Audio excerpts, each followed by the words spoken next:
मेरी एक प्रिय मित्र मार्सी में जबरदस्त कल्पनाशीलता है। वह हर चीज महसूस करती है। वह महसूस करती है कि मनचाही और मांगी हुई चीजें मिलने पर उसे कैसा महसूस होगा। वह हर चीज को सचमुच महसूस करती है। वह इस मामले में नहीं उलझती कि वह चीज कैसे, कब, कहाँ उसे मिलेगी। वह तो बस उसे महसूस करती है और वह चीज उसके सामने प्रकट हो जाती है। तो इसी समय अच्छा महसूस करें। बॉब प्रॉक्टर जी कहते हैं कि जब आप किसी कल्पना को हकीकत में बदल लेते हैं तो आप ज़्यादा बड़ी कल्पना करने की स्थिति में आ जाते हैं। यही रचनात्मक प्रक्रिया है। आप प्रार्थना में जो भी मांगेंगे, यकीन करने पर उसे ही पा लेंगे।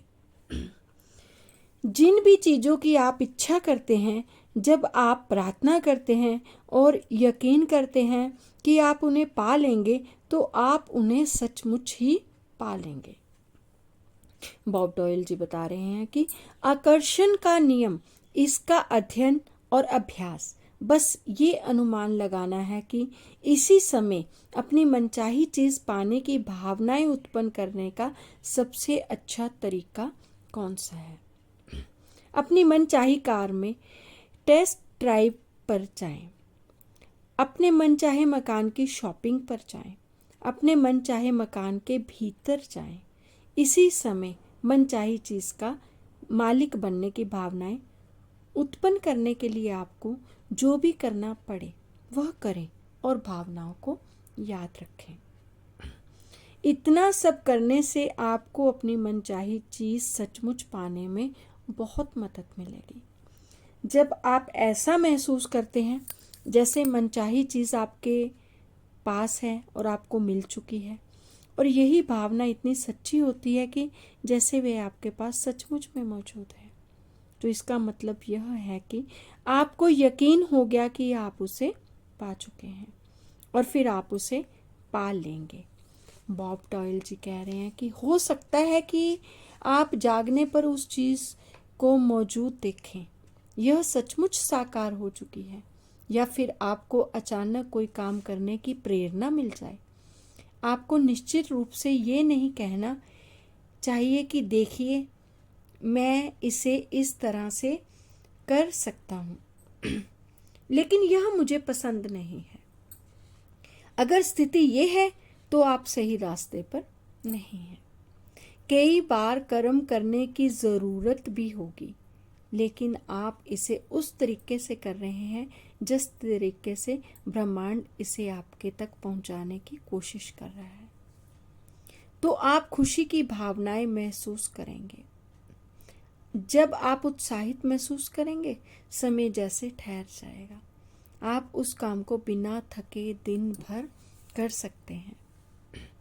कर्म का मतलब कई लोगों के लिए काम हो सकता है, लेकिन प्रेरित कर्म काम जैसा बिल्कुल महसूस नहीं होगा। प्रेरित कर्म और काम के बीच फर्क यह है कि प्रेरित कर्म वह है जब आप पाने के लिए काम कर रहे हैं। अगर आप उस चीज को साकार करवाने के लिए काम कर रहे हैं तो आप पीछे फिसल गए हैं। प्रेरित कर्म प्रयास रहित होता है और इससे अद्भुत महसूस होता है, क्योंकि आप पाने की फ्रीक्वेंसी पर होते हैं। कल्पना करें कि जिंदगी तेजी से बहती नदी है। किसी चीज को साकार करवाने के लिए काम करते समय ऐसा महसूस होगा जैसे आप नदी के बहाव के खिलाफ तैर रहे हैं। यह मुश्किल होगा और संघर्ष जैसा लगेगा। दूसरी तरफ ब्रह्मांड से पाने के लिए कर्म करते समय आपको ऐसा महसूस होगा जैसे आप नदी के बहाव के साथ बह रहे हैं। यह प्रयास रहित महसूस होगा। यह प्रेरित कर्म है और ब्रह्मांड तथा जिंदगी के बहाव के साथ तैरने की भावना है। कई बार तो किसी चीज को पाने तक आपको पता भी नहीं चलेगा कि आपने कर्म किया था, क्योंकि कर्म करते समय आपको बहुत अच्छा महसूस हो रहा था। तब आप पलट कर देखेंगे और इस बात पर हैरान होंगे कि किस तरह ब्रह्मांड आप तक वहां ले आया है, उसे जहां आप जाना चाहते थे। उस चीज को आपके पास ले आया है जिसे आप पाना चाहते थे। डॉक्टर जो बिटा, ब्रह्मांड तीव्र गति को पसंद करता है। विलंब ना करें, दोबारा ना सोचें, शंका बिल्कुल भी ना करें। जब अवसर मौजूद हो, जब आवेग मौजूद हो, तब जब आपके अंदर से सहज बोध की प्रेरणा का इशारा हो तो तत्काल कर्म कर दें। यह आपका काम है और